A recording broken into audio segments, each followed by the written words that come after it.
Hi, I'm Rolando Bernabe, and this is my evidence for talent management process. What do we have to consider for the attraction of talent? That those job seekers today act as consumers, thanks to the extensive information they can find on the internet.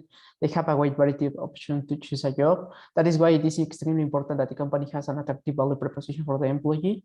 In the image, we can see the key factors that your company needs to include in its proposition. To the proposition, the company has to be able to show what it can offer to employees, which can be a well-defined organizational culture, job experience, career development, and many other things. The organization need to highlight the best of itself in order to attract the best talent. You have to give reasons to people to work with you. Talking about selection, you don't have to focus your attention on the candidate experience. You have to emphasize on their strengths, and you have to make sure that the candidate knows the organizational culture of the company well, and above all, that he aligns with it. The best talent you can select is the one that combines the three things: experience, skills, and alignment with the organizational culture. Talking about development, you have to take into account that personal aspirations of the existing talent in your plans, so you can increase the satisfaction level of your employees. You have to make sure that you place your employees in the right role so that they can make the best use of their talents. This can support the professional growth of each employee, as you will give them the opportunity to improve what they do best. Keep in mind that you must motivate your employees to the establishment of challenges that keep them committed to continuous learning so that they can continue to develop themselves. This is especially important to adapt to any unexpected situation. You have to implement programs to develop their soft skills, because to be successful in today's work environment, you have to have effective communication, teamwork, and interaction.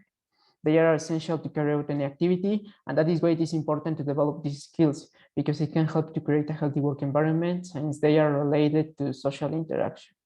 It is a similar case with the strategies of control of emotions. Employees must be able to make use of their emotions in a way that favors them. Despite the problems they may face, they have to be able to manage their emotions to avoid having a bad attitude, which can affect their performance and interaction with other people.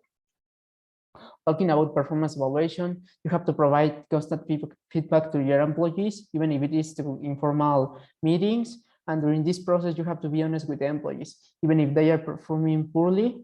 However, it is important that you take good care of the way in which you say this feedback so that the employees don't feel offended.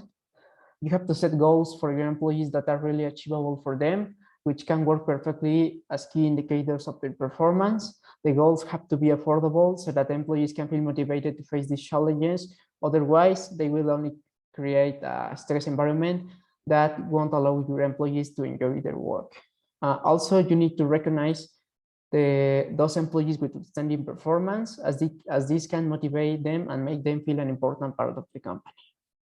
Talking about benefits, although this information of the table is from 2017, many of the most desired benefits remain the same to this day.